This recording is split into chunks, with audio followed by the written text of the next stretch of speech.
Bonjour à tous, je vous remercie pour votre participation à ce premier café VAE de l'année.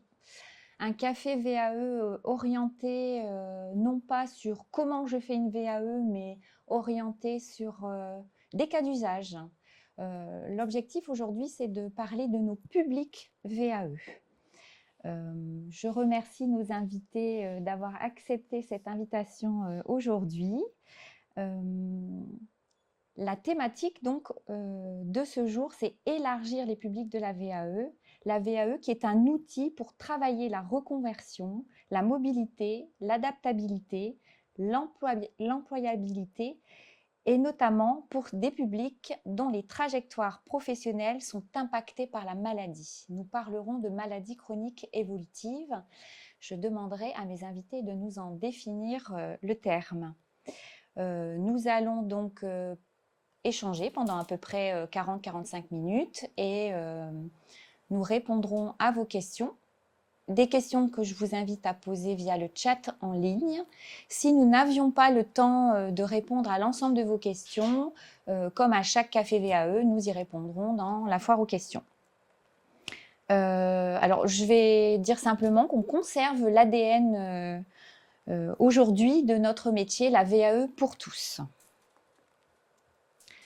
Alors, je suis Béatrice Roland, responsable du DAVA de Lille, dispositif académique de validation des acquis.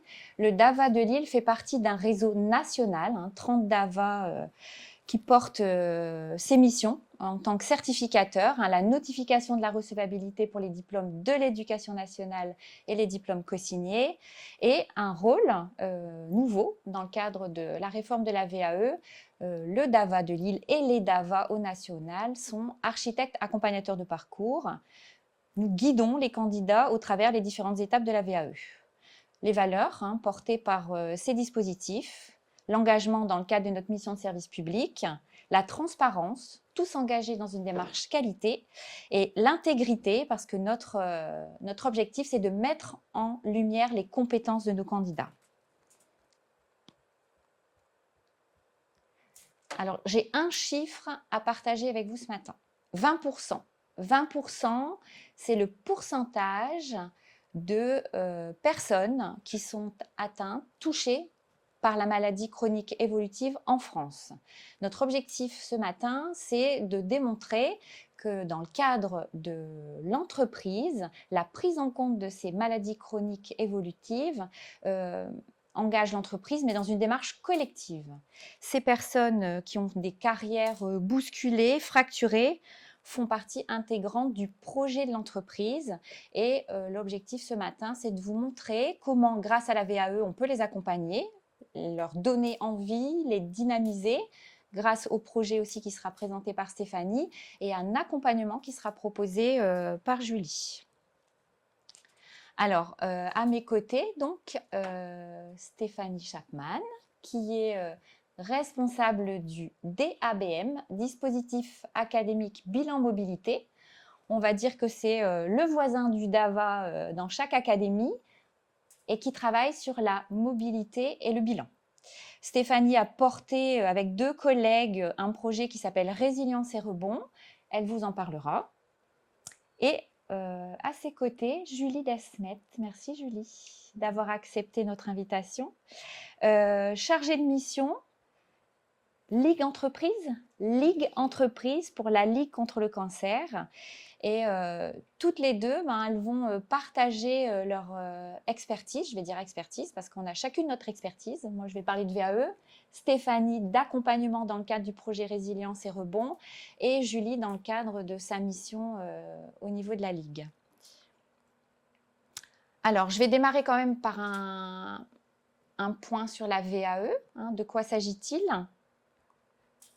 La VAE, vous la connaissez, l'objectif transformer son expérience en diplôme. La condition, on a une seule condition, une expérience qui est significative en lien avec le diplôme visé.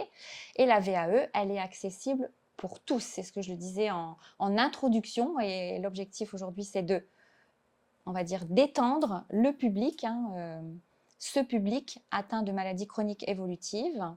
La VAE, qui est la troisième voie d'acquisition d'une certification. On ne remet pas en cause le principe de la VAE aujourd'hui, même si on rencontre parfois des interrogations compte tenu de l'ouverture de ce portail avec des certifications qui s'intègrent progressivement. Mais la VAE est une voie de certification et elle est mobilisable dans le cadre de l'entreprise pour les salariés et les RH pour accompagner le parcours des salariés, notamment dans le cadre d'un retour à l'emploi.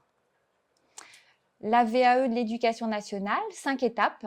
Alors, les DAVA, naturellement, pour vous guider. Une étude personnalisée réalisée par le DAVA. On valide la certification que le candidat souhaite obtenir. Le DAVA aide le candidat à constituer son dossier de recevabilité. Après l'obtention de la recevabilité, le candidat sera accompagné dans la rédaction de son dossier de validation et participera à un entretien avec le jury au cours duquel il pourra développer et démontrer ses compétences. Si le candidat n'obtient pas l'intégralité de la certification, il bénéficie d'un entretien post-jury. Et bien là, on rentre dans le vif du sujet avec Stéphanie. Le projet Résilience et Rebond, donc porté par le DABM de l'Académie de Lille. Stéphanie, est-ce que tu peux nous donner les objectifs du projet Résilience et Rebond? Alors, le projet Résilience et Rebond, donc très rapidement du coup, mais effectivement, donc ce projet expérimental pour objectif d'accompagner les personnes fragilisées dans leur trajectoire professionnelle par la maladie chronique. Et donc, ce projet se distingue par une approche croisée, puisqu'il vise à la fois à accompagner les personnes qui sont impactées par la maladie. L'idée, c'est de restaurer la confiance en soi, valoriser ses compétences et permettre par un accompagnement de coaching un retour à l'emploi. Et puis le deuxième volet était aussi de sensibiliser, d'informer les entreprises, parce que l'un ne va pas sans l'autre. Et effectivement, on a organisé donc des focus group pour pouvoir sensibiliser sur les dispositifs existants et les différents, le cadre réglementaire sur le maintien, le retour à l'emploi et la prévention de la désinsertion professionnelle. Maintien, retour à l'emploi dans le cadre d'une maladie chronique évolutive. J'ai oublié de poser la petite question à Julie. C'est quoi une maladie chronique évolutive? Bonjour. Alors, une maladie chronique évolutive, Béatrice, est définie par l'OMS comme une affection nécessitant des soins de longue durée, c'est-à-dire de plus de 6 mois. En ce sens, l'OMS a défini 3 critères. La chronicité, qui s'oppose à la maladie aiguë. Le deuxième critère, c'est l'impact sur la vie personnelle et professionnelle, considérant qu'il peut y avoir une limitation temporaire ou de longue durée des activités possibles.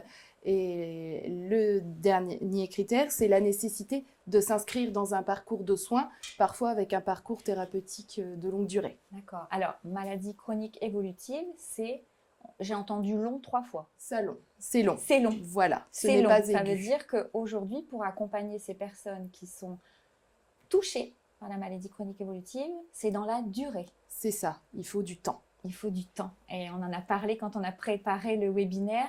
Toutes les 3, on est là pour accompagner ce temps. Stéphanie, je te laisse reprendre ta sensibilisation ou ton objectif de fédérer peut-être. Oui, alors effectivement, ça nous a permis aussi de travailler sur le fait de travailler sur ces 2 axes, de fédérer tout un écosystème qui est relativement complexe, puisqu'on a l'écosystème autour de la santé, de l'emploi, de la formation pro. Voilà, mais ça nous a vraiment permis de pouvoir voir qu'il y avait un réel besoin d'accompagnement, puisque c'est aussi la thématique un peu centrale. Effectivement, l'accompagnement doit se faire sur la durée et il est nécessaire pour les personnes qui sont impactées, mais aussi l'accompagnement des entreprises, parce que toutes ne sont pas au même niveau d'information et parfois sont un peu, on va dire, démunis face à ce constat de maladie chronique qui est aujourd'hui un vrai enjeu de société. Ce projet, Stéphanie, pour les personnes qui ne le connaissent pas, c'est un projet qui était expérimental. Alors, tu allais peut-être le expérimental, dire. financé par le Conseil régional Oui. Hauts-de-France, cofinancé par le GIP-FCIP. Ouais. Voilà, et qui avait une durée de 2 ans. Donc, effectivement, là, il se termine. Ouais. Hein, la clôture de l'expérimentation a eu lieu la semaine dernière. Donc, voilà, aujourd'hui, on espère aussi fortement qu'on va pouvoir pérenniser ce dispositif qui a une réelle plus-value, à mon sens, sur ces 2 axes, sur ces 2 types d'accompagnement. Sur le long terme. Sur le long terme. Sur le long terme. Tout à fait. Alors, on a parlé des objectifs du projet Résilience et Rebond au travers de ces 3 axes. Petit focus sur les Ouais. objectifs du On parcours, va faire peut-être. Alors, ouais, tu parlais d'accompagnement, de sensibilisation. Alors, effectivement, sur le Ouais. premier axe d'accompagnement des bénéficiaires, là, de personnes. Hein, donc, les personnes qu'on a accompagnées pouvaient être demandeurs d'emploi, salariés en arrêt qui ne souhaitaient pas ou qui ne pourraient pas reprendre leur emploi au sein de leur entreprise.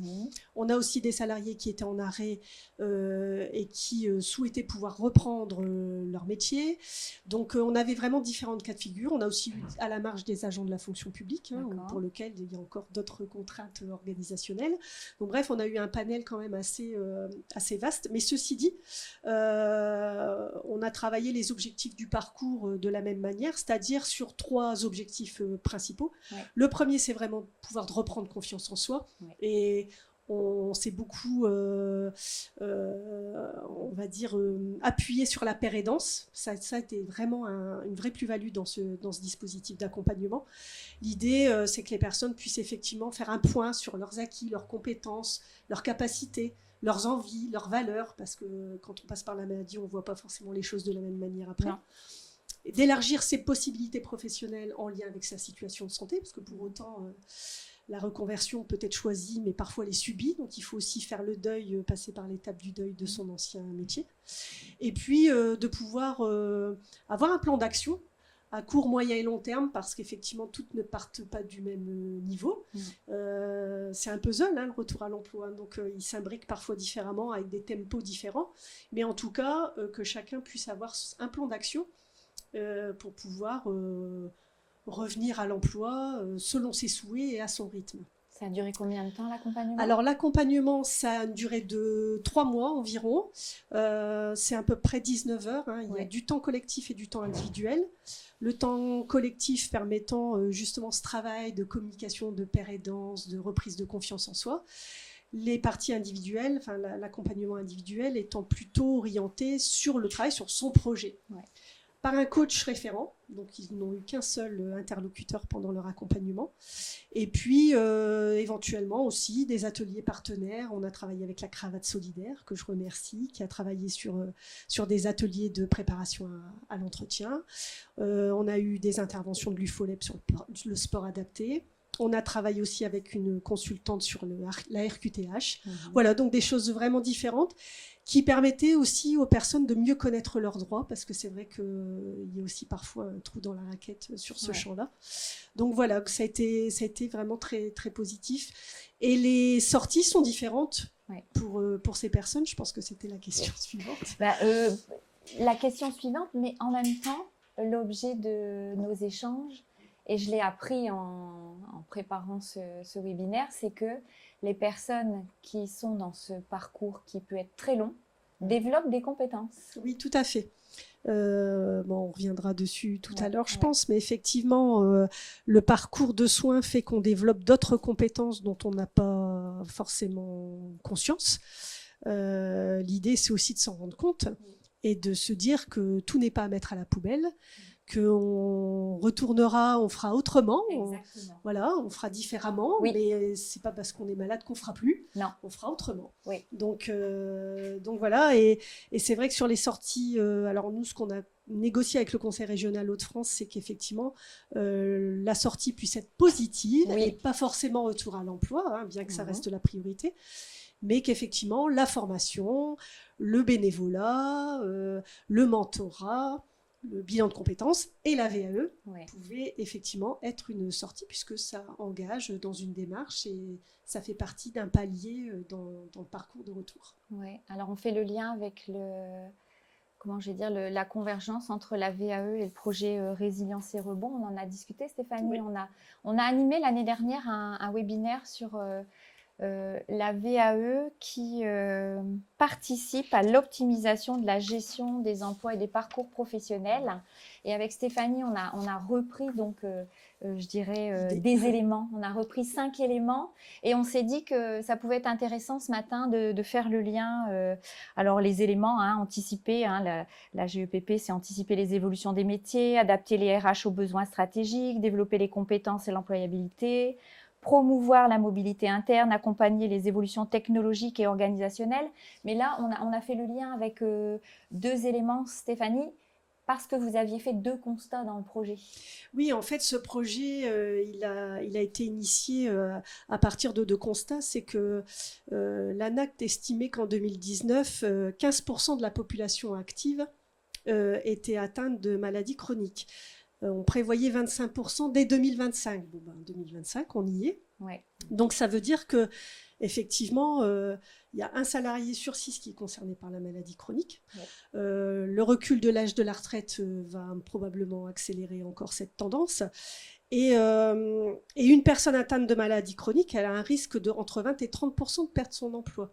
Donc, effectivement, il y a, je pense, un vrai enjeu à maintenir et en tout cas de faciliter le retour à l'emploi. Alors 2 choses, c'est que effectivement nous, le parcours Résilience et Rebond, dans l'accompagnement des personnes, a permis de mettre en exergue 2 points, c'est-à-dire l'adaptabilité, tu le disais tout à l'heure, effectivement, Béatrice, le parcours de soins fait qu'on développe d'autres compétences d'organisation, d'adaptation, voire de compétences techniques aussi parfois. Certaines personnes se mettent au numérique alors que dans leur métier, elles ne l'avaient pas du tout. Et donc, la VAE aujourd'hui permet aussi de reconnaître ces compétences transversales.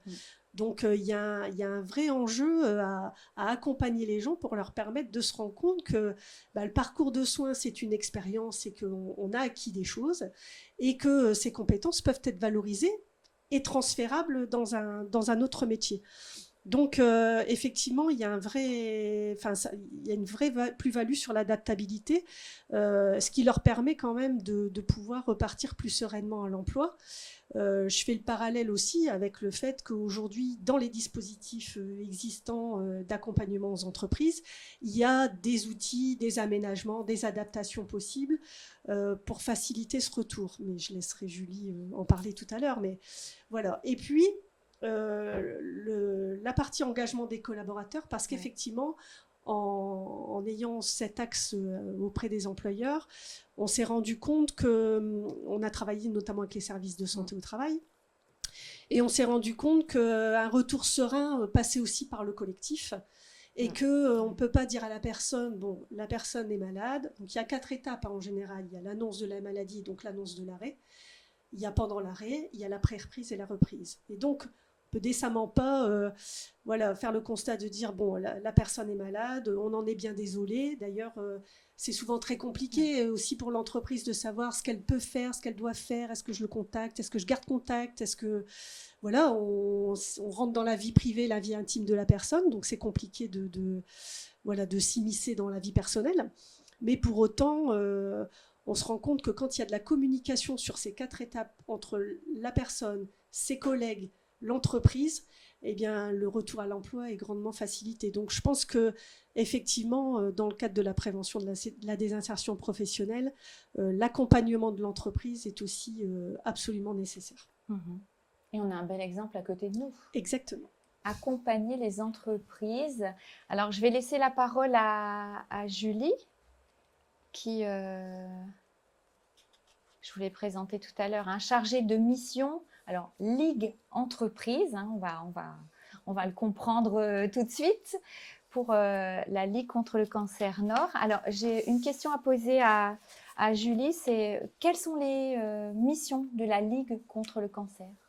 Alors, nous sommes 103 comités en France, où nous avons 4 missions communes, que sont financer la recherche. Donc, c'est le premier financeur non gouvernemental en France. La deuxième mission qui nous incombe est de favoriser la prévention, promouvoir les dépistages et de favoriser l'aide et le retour au maintien dans l'emploi auprès des patients, mais aussi auprès des entreprises. Troisième volet, c'est d'accompagner les patients de manière individuelle et collective, ainsi que les proches aidants et les proches endeuillés. Et le dernier volet de notre mission, c'est de favoriser la démocratie et de lutter contre les inégalités, notamment le reste à charge que vous avez pu voir paraître dans la presse ces derniers temps. Chaque comité est entièrement autonome et nous menons toutes nos actions avec un nombre de salariés suivant les moyens des comités, des bénévoles et des prestataires à compétences diverses, donc des oncologues, infirmières santé-travail, diététiciennes, chargées de mission prévention, socio-esthéticiennes, profs de sport en activité adaptée. Et toutes ces compétences, on les valorise en fonction des dispositifs qu'on déploie. Les besoins, ça veut dire que là, tu travailles, Julie, pour le comité Nord. Je travaille pour le comité Nord, tout à fait. On a la même chose dans le Pas-de-Calais. On a des comités sur le territoire, mais qui déploient les dispositifs sur les 4 missions communes, mais en fonction aussi de leurs moyens et des compétences qu'ils peuvent mettre à disposition. D'accord. Alors, dans le cadre du retour et maintien dans l'emploi, comment vous accompagnez, donc on a parlé du patient, de ses proches et de l'entreprise? C'est ça. En fait, le comité du Nord accompagne les patients sur tout un volet de soins de support, donc soins de support reconnus par l'HAS et qui a fait l'objet d'un cadrage. Tout n'est pas soins de support. Donc, qu'est-ce qu'un soin support? Ce sont tous les soins de soutien psychologique de manière individuelle et de manière collective.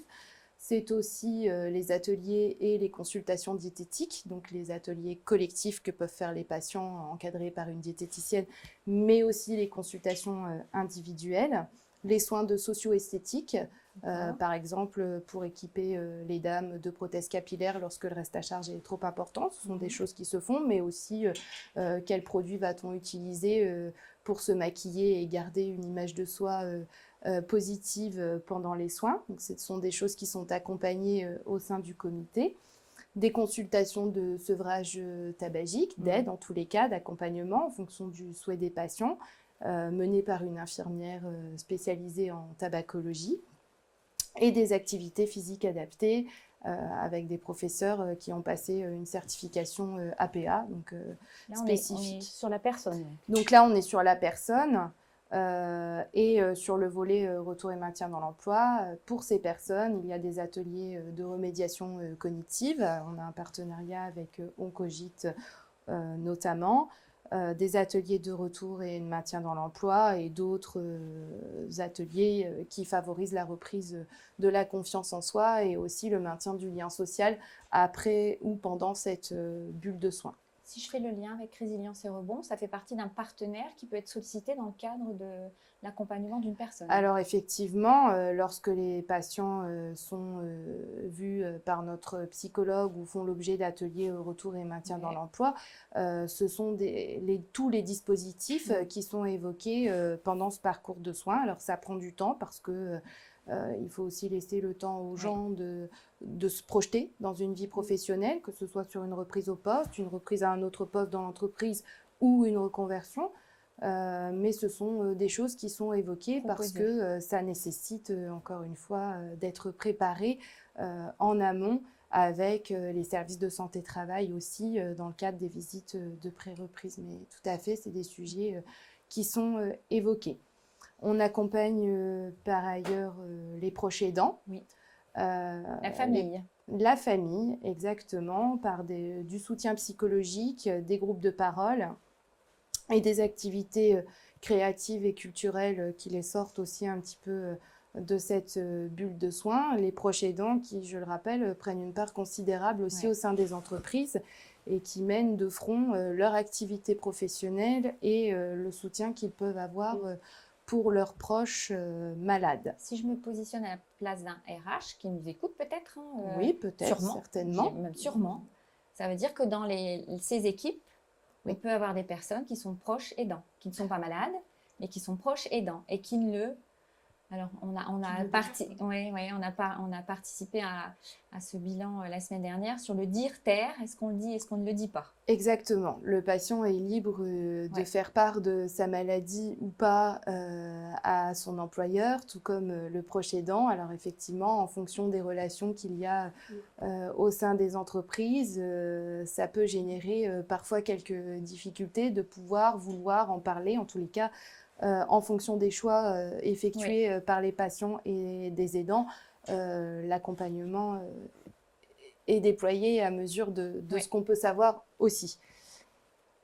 Et le dernier volet que l'on a développé au sein du Comité du Nord, c'est l'accompagnement justement des collectivités et des entreprises. L'idée, c'est de considérer qu'aujourd'hui, sur les 1200 personnes diagnostiquées tous les jours, c'est 480 travailleurs.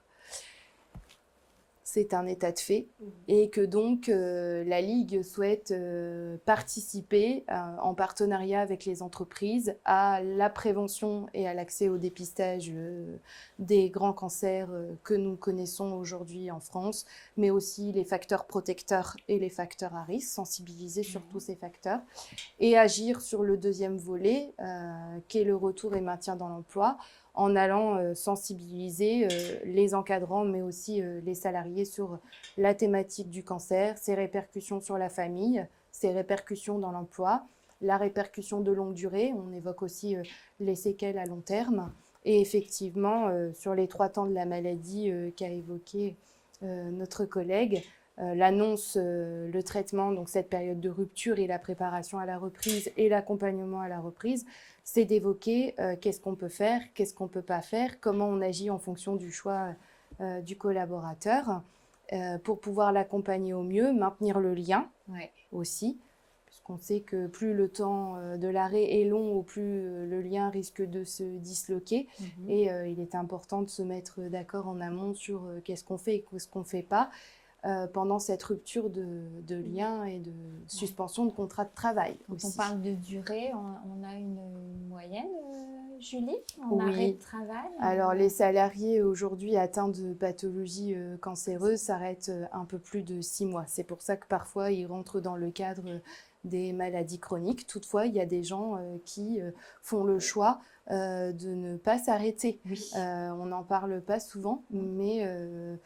il y a des gens qui mènent leur temps partiel thérapeutique et leur vie professionnelle. Je pense notamment aux chefs d'entreprise et aux entrepreneurs qui doivent continuer de travailler pour leurs équipes et qui sont accompagnés sans arrêt maladie total.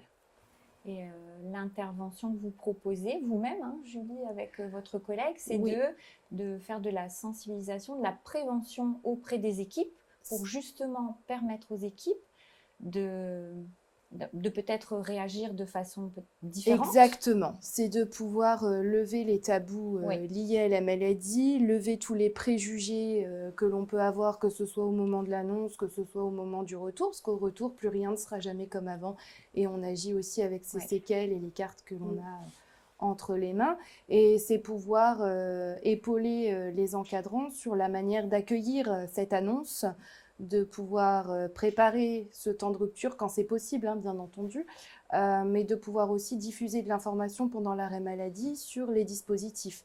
C'est-à-dire que le patient est libre de s'en saisir ou pas, mais on peut être relais d'information en disant il y a des associations qui peuvent accompagner, la visite de liaison est une possibilité, rencontrer les services de santé-travail à tout son sens pendant un arrêt longue durée pour préparer la reprise dans le temps et peut-être un nouveau projet professionnel. C'est tous ces sujets-là que l'on aborde avec qu'est-ce qui se passe du côté du collaborateur atteint de la maladie sur les 3 temps et qu'est-ce qui se passe du côté de l'employeur sur ces 3 temps également, d'un point de vue droit du travail, mais aussi d'un point de vue humain qui est la clé aussi du retour à l'emploi pour les collaborateurs. On l'a vu la semaine dernière. Je rebondis parce que marqués par en fait, les exemples. Est-ce qu'on maintient le contact ou pas? Et est-ce qu'on a le droit? Je rebondis sur les propos parce qu'effectivement, si effectivement des RH nous écoutent ou des personnes dans cette situation, en fait, il n'y a aucun interdit. Non. Donc, on voit que ce qui est important, c'est de garder la communication selon l'envie, l'envie que l'on souhaite, et du côté de l'entreprise et du côté du collaborateur. Donc, alors quand je dis pas d'interdit, il y a quand même un cadre réglementaire, c'est clair. La suspension du contrat de travail. Voilà. Ce nouvel entretien que je connaissais pas. Voilà, mais en tout cas, on se rend compte quand même que la clé reste la communication, la fluidité dans la communication. Maintenant, quand c'est possible, hein, tu disais effectivement Julie, et moi j'ai rencontré des personnes qui ne souhaitaient pas. Contexte de travail. Et puis parce qu'elles savaient d'ores et déjà que l'emploi qu'elles occupaient, elles ne l'occuperait plus, qu'il n'y avait pas de possibilité de reconversion au sein de chez leur employeur et qu'ils ne souhaitaient plus garder contact. Voilà. Toutefois, même si l'emploi occupé avant l'arrêt maladie n'est plus possible, il est possible pendant l'arrêt maladie de préparer une sortie avec le médecin du travail et les équipes associées, puisqu'aujourd'hui la loi santé-travail a aussi insisté sur le fait que nous devons accentuer tous les dispositifs de maintien dans l'emploi. Et ces visites de pré-reprise qui sont en réalité des visites de suivi d'arrêt, il ne s'agit pas de reprendre à son poste dans les conditions indiquées. Parfois, on peut, avec des dispositifs particuliers d'aide à reprise au poste, mais parfois, on peut préparer aussi des sorties quand malheureusement les capacités restantes jugées par le médecin du travail ne seront pas suffisantes pour être maintenues au poste. On peut préparer avec l'entreprise une reconversion au sein de l'entité. On peut préparer aussi une reconversion professionnelle ou un bilan de compétences qui va être positif au moment où l'inaptitude malheureusement devra être prononcée. C'est avec la clé, on a travaillé nous, avec le docteur Monnier sur notre projet du pôle santé-travail et il nous a dit en conclusion que la clé de la réussite, c'était anticipation et communication. Et le temps. Il faut du temps. Et un patient, alors moi je vais poser une deuxième question à Julie. Un patient qui peut devenir ressource. C'est quoi un patient ressource ? Alors oui, effectivement, à la Ligue, on a des patients dits ressources. Donc, ce sont des patients qui ont vécu la maladie et qui souhaitent s'engager en tant que bénévoles comme patients ressources. Donc, ils font un processus d'entretien de recrutement interne à la Ligue. C'est bien cadré. Hein. C'est très, très cadré. Très cadré. On ne peut pas devenir patient ressource ça se passe, en un claquement de doigts. En passant la porte. Donc, effectivement, ils ont un entretien avec un psychologue, notamment, pour jauger de leur capacité parfois à faire face à la charge émotionnelle qu'il peut y avoir en intervention ou aux questions qui leur seraient posées et qui pourraient les mettre en difficulté. Et puis après, s'ils sont d'accord, ils bénéficient d'une formation à l'école de la Ligue, qui est portée par le national. Et donc là, il y a deux dispositifs. Il y a le patient ressources parcours qui va pouvoir témoigner auprès des patients qui sont en cours de soins par un système de pair aidance. C'est né du plan cancer 2014. On est à côté du patient. Voilà, c'est ça. Il va pouvoir témoigner de son vécu, être facilitateur aussi de ce qui a pu être bien pour lui, comment il s'en est sorti et qu'est-ce qu'il fait aujourd'hui, parce que c'est nécessaire aussi de donner de l'espoir aux gens et de dire que ce sera peut-être plus pareil, mais qu'il y aura en tous les cas autre chose.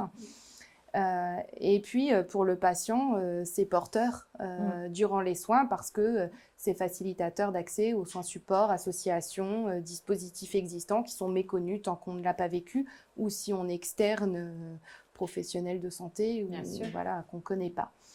Et il y a un deuxième dispositif patient ressources, donc c'est le patient ressources témoin qui là témoigne de son parcours. Exactement, mais auprès de professionnels de santé. Donc, eux, ils interviennent en binôme auprès des écoles de professionnels de santé. Un témoigne, l'autre est modérateur. Et cela permet de changer le regard et de lever les préjugés auprès des professionnels de santé. C'est un dispositif qui a fait ses preuves. Aujourd'hui, on sait que 80% des professionnels de santé qui en ont bénéficié ont un impact de ce témoignage dans leur vie quotidienne. Parce qu'effectivement, la réalité du soin, c'est une chose, mais la réalité de ce qui se passe dans la vie privée et professionnelle des gens ne fait pas partie de la carte postale de cette bulle de soins. Donc ça permet un petit peu de faire du lien entre le patient, qui n'est pas que patient, qui est aussi parent, qui est aussi mari ou femme, et qui est aussi un travailleur. Ouais. Julie, ces personnes qui sont patients ressources, est-ce qu'on peut dire que, comme le disait aussi Stéphanie, on développe des compétences autres? Oui, tout à fait. Aujourd'hui, ce sont des compétences qui sont reconnues. Transversales. Oui, tout à fait. On parle de soft skills en ce moment, mais on parle aussi de validation d'expertise, même si ce ne sont pas des patients experts. Le dispositif est un petit peu différent. Toutefois, si un jour ces patients ressources qui sont une ressource précieuse d'ailleurs pour nous, le souhaitent, ils ont un certificat de formation et d'expérience qui leur est délivré au sein de la Ligue comme reconnaissance de ce qu'ils ont pu apporter. Merci Julie pour ce témoignage. Alors avec Stéphanie et Julie, on voulait faire le lien entre le parcours résilience et rebond et les avantages de la VAE. Et je rebondis sur le patient ressource qui développe des compétences. Je donne tout de suite la dernière phrase et je te laisse la parole après. Pensez au passeport bénévole. Je rebondis sur ce que disait Julie. Et en préparant le café, on s'est dit qu'il fallait absolument qu'on revienne sur effectivement la possibilité pour toute personne, quel que soit son âge, son niveau d'études, son statut, on peut engager une démarche de VAE grâce à du bénévolat. Et les avantages, donc, et les bénéfices, Stéphanie? Oui, en fait, en préparant ce webinaire, on a quand même fait le constat que les différents dispositifs d'accompagnement qui sont proposés, que ce soit par la Ligue, la VAE ou Résilience et Rebond, ont de réels avantages et bénéfices et sur la personne et sur les organisations. Sur la personne, parce qu'effectivement, ça permet vraiment, on voit, de développer l'estime de soi, confiance en soi, c'est un impact quand même très, très important. Ça permet aussi de faire l'inventaire des acquis, de valoriser ses compétences, et ça, c'est aussi ce qu'on fait dans la démarche VAE, et voilà, donc il y a des passerelles possibles. On accompagne. Ça renforce l'employabilité. Et donc ça permet de faciliter le retour à l'emploi ou le maintien à l'emploi, et puis que ça met les gens et le collectif dans une dynamique plus positive. Et voilà, donc j'ai une des consultantes qui travaille avec nous qui un jour me dit orienter, ce n'est pas accompagner. Mais c'est vrai, orienter, ce n'est pas accompagner. Accompagner, c'est aller vers, c'est creuser avec la personne, et voilà, donc c'est important en fait, l'accompagnement c'est vraiment important. L'idée, c'est la dynamique positive, c'est ce qu'on s'est dit. À chaque fois qu'on enclenche quelque chose, tu voulais rebondir, Julie? C'est se dire qu'effectivement, pour les patients atteints de maladies chroniques ou de cancer, d'ailleurs, c'est de faire avec, mais de faire autrement, et que ça peut avoir du sens, et ça peut être porteur. C'est ça qu'il faut porter. Et c'est vraiment le message. Alors moi, je ne suis pas experte de vos dossiers, je suis experte de la VAE, puisque on souhaite, nous, grâce à cette thématique aujourd'hui, qui n'est pas comment je fais une VAE, mais pour qui, ces publics développent des compétences et ils ne s'en rendent pas compte, en fait. Parce que ils sont obligés de le faire. Ils sont dans leur parcours et ils s'adaptent. Et le fait d'avoir échangé avec Julie sur le parcours de patients ressources, j'ai trouvé ça formidable. On a fait le lien avec le bénévolat. Et Stéphanie, pareil, dans votre accompagnement. Et je vais te donner... petit exemple.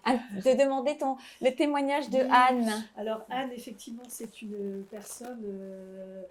44 ans, maman solo, aide-soignante depuis plus de 20 ans, et qui est atteinte d'un cancer du sein, donc qui s'arrête, son activité s'arrête, et en fait Anne s'est formée pendant son arrêt au secrétariat médical. Aide-soignante au départ. Aide-soignante au départ. Sur de nombreux postes, et donc elle a fait sa formation à distance, parce que c'était compliqué pour elle de le faire en présentiel. Elle a validé son diplôme. Et quand elle est arrivée chez nous, elle était perdue dans son projet, parce que j'ai ma maladie, j'ai une RQTH, mais je ne sais pas comment faire, j'ai passé un diplôme par correspondance, je ne sais pas comment je peux me repositionner sur le marché de l'emploi, Et donc, c'est son oncologue qui lui a parlé de nous. Ah, d'accord. Et donc, voilà, quand on parle de fédérer l'écosystème, Ouais, c'est tous les ouais. partenariats qu'on a pu tisser. Mettre en place, ouais. Donc, l'oncologue lui a parlé de nous. Elle nous a appelés en se disant qu'est-ce que je vais aller faire là-dedans, parler de ma maladie avec des malades, ça va être bonjour l'ambiance. Hein. Ouais. Elle me l'a dit comme ça, Et, je reprends vraiment ces et termes c'est parce bien que tu parles de ça parce qu'on a mis en avant le collectif. Hein. Oui, Ouais. C'est ça que tu voulais et dire. en fait, je vais dire en une petite année, on parlait de temps, mais aujourd'hui, ça fait 1 an qu'on se connaît avec Anne. Elle est transformée. La paire aidance leur a permis de créer aussi du lien entre elles, donc de se créer aussi, de revenir sur un réseau social, amical. Elle fait du bénévolat dans une association sportive et donc elle fait du secrétariat. D'accord. Du coup, donc, elle a encore pu développer des compétences ou exercer ses compétences? Exercer ses compétences, mais pas dans le médical, mais dans le secrétariat.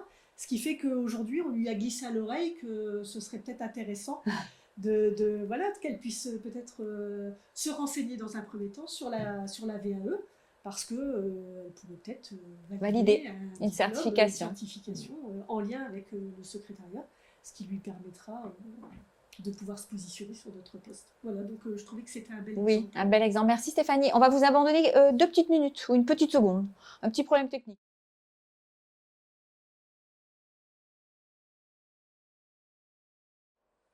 Nous revoilà les aléas du direct et on est bien en direct, hein, c'est ce qu'on se disait avec Stéphanie et Julie. Alors le passeport bénévole, l'exemple de Anne, merci Stéphanie, un bel exemple, une VAE pour tous, hein, on l'ajoute. Et on voulait effectivement revenir sur effectivement, cette VAE qui est adaptée au contexte des salariés touchés par une maladie chronique, hein, parce qu'on maintient dans l'emploi, on valorise les compétences, on s'adapte aux contraintes des salariés atteints de cette maladie chronique évolutive. Et on vient d'en discuter avec Julie. Hein, c'est vrai que c'est un réel soutien, votre sensibilisation, intervention auprès des RH, parce que moi j'ai compris que on ne sait pas ce qu'on peut faire. Stéphanie, tu l'as dit aussi, c'est-à-dire que est-ce qu'on prend contact, est-ce que c'est pas trop intrusif, est-ce que j'ai le droit, et vous, vous souhaitez, dans le cadre de votre mission, Julie, c'est sensibiliser les RH pour anticiper. Stéphanie, tu as dit le chiffre, hein, je l'ai pas retenu d'ailleurs. 1 sur 6. C'est-à-dire que à un moment, on risque de tous être touchés par une maladie et il est intéressant pour les RH d'anticiper effectivement ce sujet. Oui, tout à fait. L'idée, c'est aujourd'hui, la façon dont on procède, c'est effectivement d'avoir un entretien avec l'entreprise pour bien comprendre les besoins. Parfois, il nous est confié des choses vécues qui ont été difficiles. Et c'est de pouvoir intervenir, nous, en tant qu'acteurs externes, en partenariat avec l'entreprise, en respectant tout à fait ce qui nous est confié, hein, bien entendu. Bien sûr, d'avoir un partenariat et sur le volet prévention, où on va pouvoir agir 1 à 2 fois dans l'année, et puis aussi sur le volet maintien et retour à l'emploi, qui sont des sujets un peu plus difficiles à aborder. Toutefois, il est vrai que les actions de sensibilisation ou par le jeu, notamment le serious game qu'on peut mener, permettent vraiment de libérer la parole au sein des entités, parfois de désamorcer des situations qui ont pu être mal vécues, de collaborateurs décédés, de collaborateurs partis en arrêt maladie, on n'a pas su faire, de gestion de l'annonce. Et effectivement, ça permet, dans ces groupes d'échange, hein, ce sont des groupes de 10 à 15 personnes, de pouvoir épauler encadrants et salariés, à la fois sur le volet psychologique, donc avec la psychologue du travail qui travaille avec moi, et sur le volet santé-travail et droit du travail qui m'incombe, puisque je suis de formation infirmière santé-travail. Donc c'est vrai que ça permet d'être aidant pour les entreprises et d'être un acteur complètement extérieur et de faire du lien aussi entre tous les partenaires qui vont graviter dans l'écosystème auquel le patient est au centre. Ouais, c'est grâce je dirais à ce projet Résilience et Rebond qu'on a pu rencontrer effectivement la Ligue. Hein. On est intervenu nous aussi pour présenter le bilan de compétences et la validation des acquis. Merci à toutes les deux. On arrive au terme de notre présentation. Je vais vous inviter à participer au prochain Café VAE qui aura lieu le 15 mai pour optimiser. On est encore sur les partenariats et sur les publics spécifiques. Oui, Stéphanie, optimiser le partenariat entre les entreprises, les institutions. On aura un témoin qui est en charge d'une plateforme d'orientation pour promouvoir cette fois la VAE auprès des jeunes. On a des questions, je crois. Les collègues nous ont préparé une petite liste. Merci pour votre attention et désolée pour ces petits désagréments techniques. Alors, on y va. Fabienne, maladie chronique, est-ce qu'il s'agit de personnes reconnues en ALD, arrêt de longue durée, par la sécurité sociale? Pas nécessairement. En fait, la sécurité sociale reconnaît une trentaine d'affections longue durée, mais qui ne prennent pas en considération l'ensemble des maladies chroniques. En fait, les affections longue durée sont des pathologies qui vont avoir un remboursement et une prise en charge spécifique. Mais la liste des maladies chroniques n'est pas une liste exhaustive et en tous les cas déterminée. D'accord, merci Julie. Valérie, l'accompagnement de 3 mois et de 19 heures par semaine ou en tout? Eh bien, c'est en tout. Effectivement, c'est pas 19 heures hebdomadaires, c'est 14 heures en collectif et 5 heures en individuel étalées sur une période. Alors, quand je dis 3 mois, c'est maximum, hein, c'est entre 2 et 3 mois. L'idée, c'est de garder vraiment un contact hebdomadaire, donc soit sous la forme d'un atelier collectif, soit sous la forme d'un entretien individuel.